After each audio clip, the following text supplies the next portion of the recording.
இந்தா அவங்க அம்மா வர்றதுக்கு முன்னாடியே முடிச்சு விட்டாங்கல்ல அப்படின்ற மாதிரி ஒரு சம்பவம் தான் இப்போது பிக் பாஸ் வீட்டில் வந்து நடந்திருக்கு. ஸோ அதை பற்றி தான் அந்த வீடியோ டிஸ்கஸ் பண்ண போகிறோம். ஸோ வீடியோக்குள்ளே போகிறதுக்கு முன்னாடி சேனலுக்கு புதுசாக இருந்தீங்கன்னா கண்டிப்பாக சப்ஸ்கிரைப் பண்ணிக்கோங்க. வீடியோ மறக்காமல் ஒரு லைக் பண்ணிக்கோங்க. இப்போ நம்ம வீடியோக்குள்ளே போகலாம். ஸோ நம்ம ப்ரோமோ 1ல் பார்த்துருப்பீங்கல்ல, கமருதீன் பார்வதிக்கு ஒரு இஷ்யூ வந்துச்சு. அதை அவங்க வந்து சார்ட் அவுட் பண்ணலாம்னு நினைக்கும்போது பயங்கரமான சண்டை வந்துருச்சு. அதுக்கு காரணம் வந்து கமருதீன் அந்த பேட் டச் நான் சத்தியமாக வந்து பண்ணவே இல்லை, பார்வதியை நான் தொடவே இல்லை, அதை வந்து பெரிய ஒரு விஷயமா க்ரியேட் பண்ணா வீக்கெண்டு கிட்ட வாட்டர் மில்லன் கூட சேர்ந்து.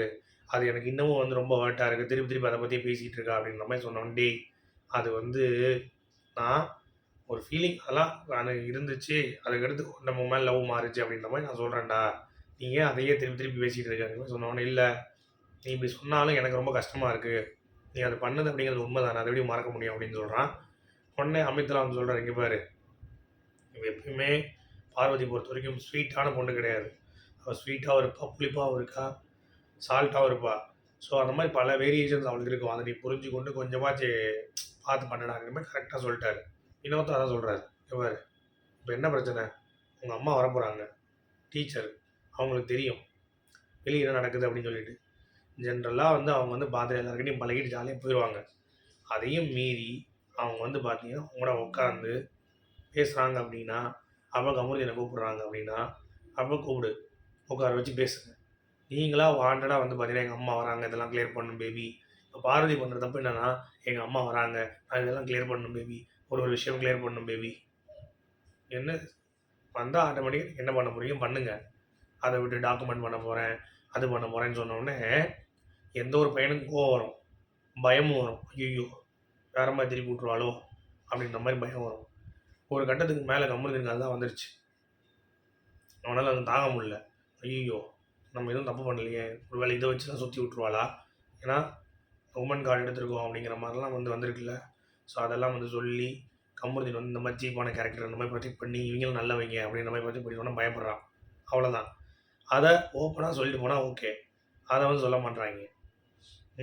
பார்வதி அதை வந்து பார்த்திங்கன்னா மென்ஷன் பண்ண மாட்றாங்க. நான் வந்து எங்கள் அம்மாக்கிட்ட சொல்லி என்னுடைய ஜஸ்டிஃபிகேஷன் கொடுக்கணும். நான் பண்ணது கரெக்டு தான், நான் இங்கே வந்து எதுவும் தப்பு பண்ணல, இந்த ஃபீலிங்ஸ் வந்து உண்மையான ஃபீலிங்ஸ் தான் அப்படிங்கிறத வந்து சொல்கிறாங்க. அதுதான் எல்லாம் பார்த்துட்டு தான் இருக்காங்க. அப்புறம் என்ன, இப்போ காரணத்தை ஒரு பாயிண்ட் சொல்கிறார். ஆமாம், வெளியே எல்லாம் பார்த்துட்டு தான் வருவாங்க உங்கள் அம்மாவும். ஸோ வந்துட்டு என்ன அதுக்கேற்ற மாதிரி ரியாக்ட் பண்ணுறாங்களோ அதுக்கேற்ற மாதிரி நீங்கள் ரியாக்ட் பண்ணுங்கள், நீங்களாம் வந்து வாண்டடாக போய் எதுவும் சொல்லாதீங்க அப்படின்ற மாதிரி சொல்லி ஓப்பனாக வந்து பார்த்திங்கன்னா ஒரு ஸ்டேட்மெண்ட் வந்து விடுறாங்க.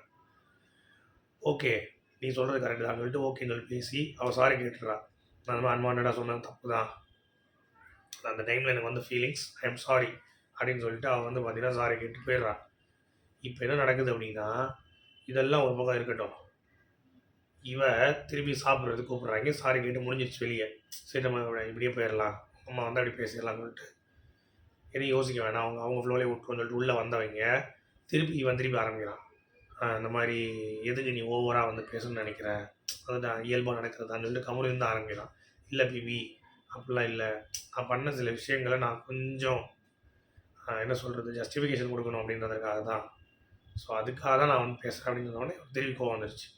அப்போ ஜஸ்டிஃபிகேஷன் கொடுக்கணுமா, எதுக்கு, அப்போ நான் தப்பு பண்ணேன்னு சொல்கிறியா, திருப்பி ஏன் உமன் கார்டு எடுத்துன்னு சொல்லிட்டு சாப்பிட்றதுலேருந்து டக்குன்னு அட்டி விட்டு எழுச்சி போகிறான், கை கழுவுறான். கை கழுட்டு மச்சான் பாடுறான், நான் தான் சொன்னேன்ல திருப்பி தானே எடுக்கிறா, இப்போ திருப்பி தானே எடுக்கிறா, பாடுறா, என்னால் முடியலடா வாங்கடா அப்படின்னு சொல்லிட்டு கூப்பிட்றான். அப்போ அமித்லாம் வர்றான். அப்போ ஏன்டா அடி பண்ணுறான்னு சொல்கிறான். உடனே இல்லைடான்னு சொல்லிட்டு கரெக்டாக வந்து நிற்கும் போது சேர் இருக்கு பாருங்க, டம்முன்னு ஒரு ஏற்றி உதைக்கிறான். உதைச்சிட்டு போயிடுறான் அவன் பாட்டு. சரி, உடனே இவங்க வந்து போய் உட்காருக்கும்போது சாண்ட்ரா வந்து அந்த செய்வான், இந்தா சாண்ட்ராட்ட போய் புலம்பு, உனக்கு அதான் லைக்கு, பின்னாடி போய் என்னென்ன பேசணும் யாருக்கு தெரியும் அப்படின்னு சொல்லிட்டு வார்த்தையை விட்டு போகிறான் ஒரு பக்கம் மேலே. திருப்பி அவன் போயிட்டு பார்வதி அப்படியே ஃபீல் பண்ணிட்டு உட்காந்துருக்கான் சாப்பாடு வச்சுட்டு. திருப்பி வரான், அந்த பார்வதிக்கிட்ட பேசுகிறான். பக்கத்தில் வந்துட்டு பெரிய இந்த அம்மா ஐஸ்வேர் ஆகி பேட் டச் பண்ணுறாங்களா. என்ன பேட் டச் பண்ண சொல்லு, சாடும் போது என்ன சொன்னேன் ஜஸ்டிஃபிகேஷன் பண்ணணுன்னு சொல்கிற, அப்போ நீ வந்து உன்னை நியாயப்படுத்துறதுக்கு எனக்கு தூக்கில் கூட தொங்க வைப்பியா, அந்த மாதிரியான ஆள் தானே நீ அப்படின்ற மாதிரி வார்த்தையெல்லாம் விட்டு அடிக்கிறான். திருப்பி போய் அவள் தொடவரா, தட்டி விட்றான். இப்படிப்பட்ட கேடு கட்டவே உனக்கு தேவையா பார்வதி, இதுக்காக தான் உன் கேமை லூஸ் பண்ணிட்டு நீ வெளியே போறியா, கேவலமாக இல்லை இதுக்கு வந்து இந்த அம்மா வந்தோடனே எல்லாத்தையும் பேசிட்டு எங்கள் அம்மா கூட சேர்ந்து வெளியே போயிடுவாள் அவன். மூஞ்சி முகரையும் பார், உனக்குலாம் கேம் போட தகுதியே கிடையாது. அவன் அவ்வளோ தான் அசிங்கப்படுத்துகிறான். கேட்டால் மைண்டில் ஃபீலிங்ஸ் வந்துருச்சு. கஷ்டமாக இருக்குது, மயிரை பிடுங்குது. மூஞ்சி முகரையும். இந்த மாதிரி தான் பொண்ணுங்க வந்து கண்ட தடவரவன்லாம் வந்து லவ் பண்ணால் இப்படி தான் இருக்கும். எதுக்கு ட்ரூ ஃபீலிங்ஸ் வருது? அப்போ வெளியே போய் நீங்கள் கன்டினியூ பண்ணுற பிளானில் நீங்கள் இருக்கீங்க. அவன் தான் இல்லைன்றானே, வரவே மாட்டேன்றானே, எல்லாத்தையும் நெகட்டிவாக பேசுகிறான்ல, பயப்படுறான்ல, அப்போ விட்டு போக வேண்டியதானே. சாண்ட்ரா வந்து பேச வரப்பையும் வந்து தட்டி விட்டு போகிறாங்க பார்வதி. தனியாக இருக்கணுமா. உங்கள் அம்மா சொல்கிற பேச்சை கேட்டு தயவு செஞ்சு திருந்தி நடங்க. அவ்வளோதான் சொல்ல முடியும். உங்களுடைய கருத்துக்கள் மக்களே.